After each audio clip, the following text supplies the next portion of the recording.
Salut à tous, bienvenue dans cette nouvelle vidéo. Je suis très heureux de vous retrouver une fois de plus.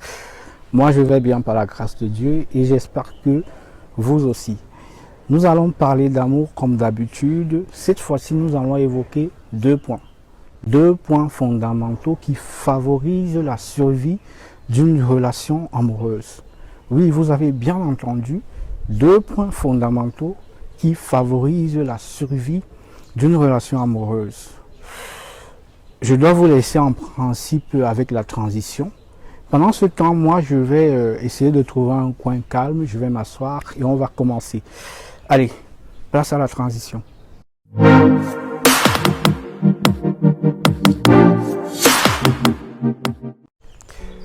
Merci d'être resté. Au début, on était parti pour une position assise, mais j'ai finalement opté pour la position debout. Nous allons commencer et je m'en vais vous poser une question. Selon vous, qu'est-ce qui régit une relation amoureuse? Qu'est-ce qui justifie une relation amoureuse? Effectivement, c'est l'amour qui justifie une relation amoureuse. C'est l'amour qu'il y a entre un homme et une femme qui justifie le fait qu'ils soient ensemble. Mais de quel amour s'agit-il en réalité? Il ne s'agit certainement pas d'un amour malsain, c'est-à-dire un amour qui tire l'un et l'autre vers le bas, mais d'un amour qui suscite l'élévation. Il faudra être capable de discerner et de comprendre les mécaniques de l'amour. Ne vous limitez pas seulement à la phase ou alors au niveau où l'amour se manifeste par les paroles, non. Par les je t'aime, par les mots comme tu me manques, non. L'amour doit pouvoir apporter de la productivité dans votre vie. Est-ce que l'homme ou la femme qui est dans votre vie est en phase avec ce que vous faites, avec ce que vous aimez faire, c'est-à-dire avec vos objectifs principaux dans la vie? L'amour ne doit pas venir vous soustraire de vos objectifs fondamentaux, mais l'amour doit être l'élément motivateur, l'élément déclencheur supplémentaire qui vous pousse à être la meilleure version de vous-même et à réaliser avec beaucoup plus de maestria ce à quoi vous êtes appelé. Vous avez donc besoin dans votre vie d'un homme ou d'une femme qui saura s'investir, qui saura vous motiver, qui saura être aussi un élément activateur. L'amour ne doit pas rester au simple stade des sentiments, mais il doit pouvoir se déployer aussi dans le cadre de la productivité.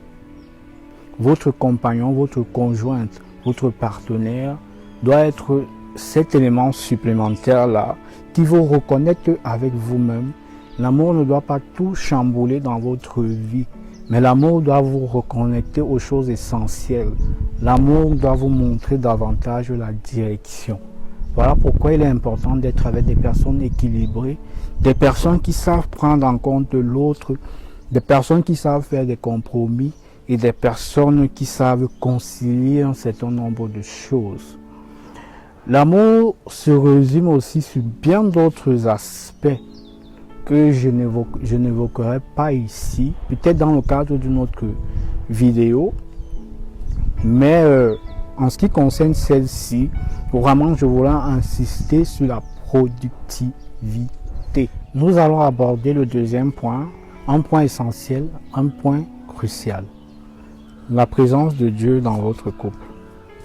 Vous savez, on a beau être intelligent, on a beau être sage, on a beau être équilibré dans sa tête, il arrive toujours des situations qui échappent à notre contrôle. Peut-être parce qu'on n'est pas sous la même longueur d'onde que son partenaire. Et parfois ça peut durer. Chacun peut avoir son avis sur une philosophie, sur une façon de faire, sur une vision et camper sur sa position.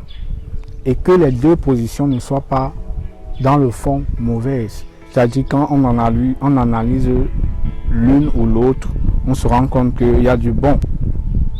Mais sauf que les deux n'arrivent pas à concilier les choses. C'est donc à ce moment-là que Dieu doit pouvoir intervenir. Parce que l'homme et la femme sont soumis. Dieu devient donc le principal challenger au milieu des deux et celui qui vient rééquilibrer les choses. Vous avez donc besoin, au-delà de l'amour, de la présence de Dieu.